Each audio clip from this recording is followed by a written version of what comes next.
What's up everybody and welcome back to the channel. A couple of videos back I shared my method for farming late game requisitions, war bond medals and super credits, which are of course needed for you to buy all the stratagems in the game.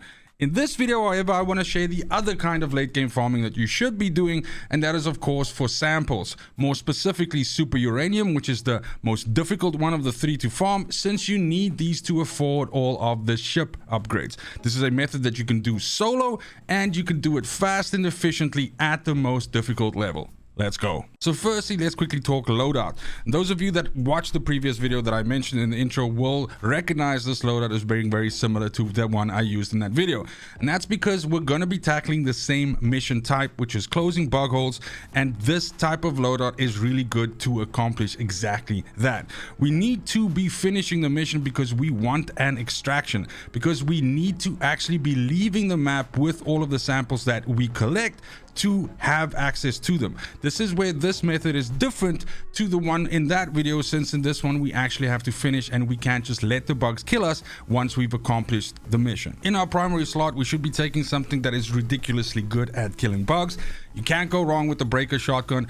You should be using whichever weapon you feel comfortable with, but this needs to be something that can deal with large amounts of enemies being thrown at you, because you will be getting into some spicy situations. Sidearm, I always use the Magnum. You can of course use whichever sidearm you want. Some people don't even use their sidearms, so it's dealer's choice. And then when it comes to your choice of grenades, I have to once again recommend just normal high explosive grenades. Really, if you're playing late game, you want to be using either impact or high explosive. The real difference between the two only being the fact that impact grenades explode on impact, where normal grenades hang around for a fuse time and then explode. The thing being that you primarily use your grenades to actually close bug holes, especially in this particular configuration. And impact grenades are a little bit more difficult to get them angled in just correctly to close those bug holes, and require a little bit of practice. So if you want to take up the time and practice, you can use impact grenades, but I can also just recommend normal grenades because they're way easier to just get in the holes and blow the holes up. Then armor, I cannot recommend light enough. You want to be fast, you want to be speedy, you want to get your stamina back super fast.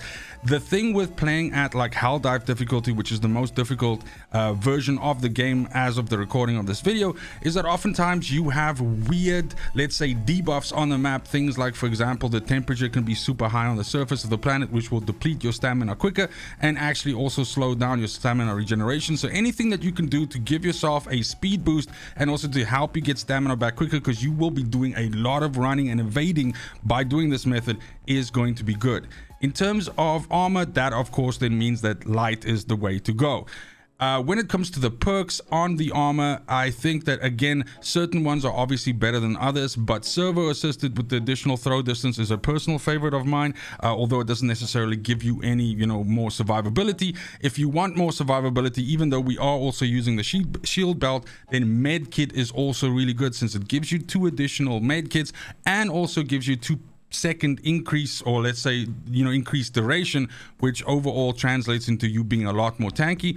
And then of course there's also scout, which means that you can just move around the map a little bit more stealthily, and you can also maybe avoid getting into some bad situations. Lastly, when it comes to our stratagems, get yourself the grenade launcher. You want to give yourself as many tools as possible that allow you to close bug holes. If you take something else, then you have only your grenades and your other strike stratagems that can close bug holes, which means that you might need to do a resupply at some point. Whereas if you carry the grenade launcher, you're going to have more than enough options, aka ammo, to be able to close all of the required bug holes in one rotation.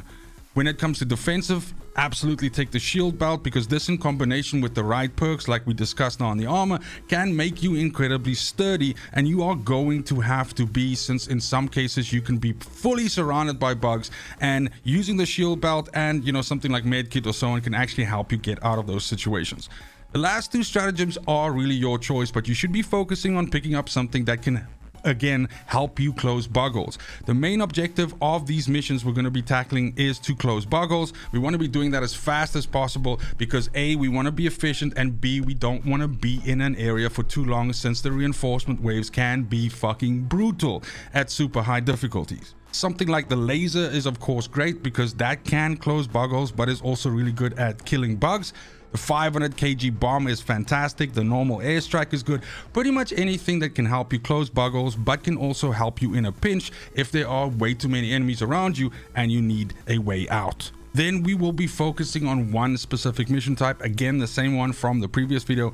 We want to be doing Blitz Search and Destroy, which is a 12-minute duration mission which basically deploys you onto a smaller map, and you have to close X amount of bug holes on this map. It can be as low as 8, sometimes as high as 11 to maybe 13, depending on how many stalker nests and things like that are present on the map as side objectives. Nonetheless, this is the main objective that you're trying to do as fast as possible, so you can get access to your extraction and therefore have a way to bring those samples out of the map. Now for the next part of the video, I'm actually going to be having a mission play out in completion in the background, and I'll talk you through certain parts of it. Some of the footage will be sped up a little bit, obviously to save both of us a little bit of time, but strap in. This is going to be about 6 minutes long, and I'll basically explain to you some of the thought process that goes through this. So as soon as you drop in, obviously gain access to your grenade launcher and your sheet belt, get them dropped in, and then your next objective is to start moving around the map and looking for the place where the super uranium spawns. Now what you're looking for is this rock formation.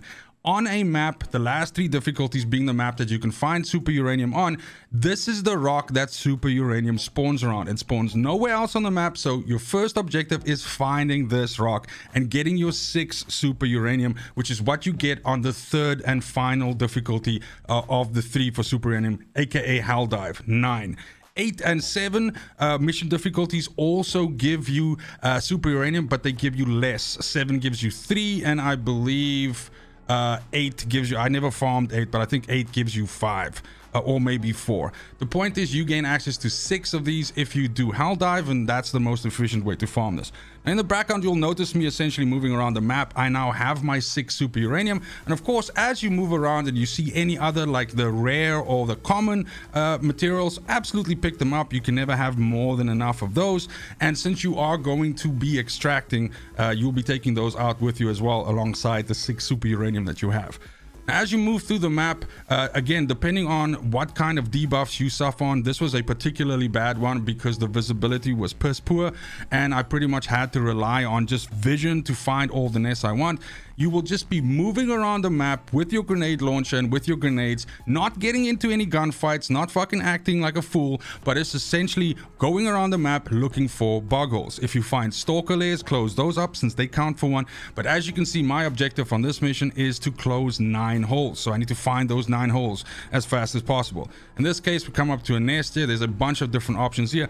Obviously, always patrol on the outside of these nests since that gives you access to the rare, materials. Like I just picked up one there, and just dip in and out of these using your laser, using your stratagems, using your 500 kg bomb, using things like airstrikes and so on to poke at the enemies on the inside there, but not getting into prolonged engagements, prolonged fights.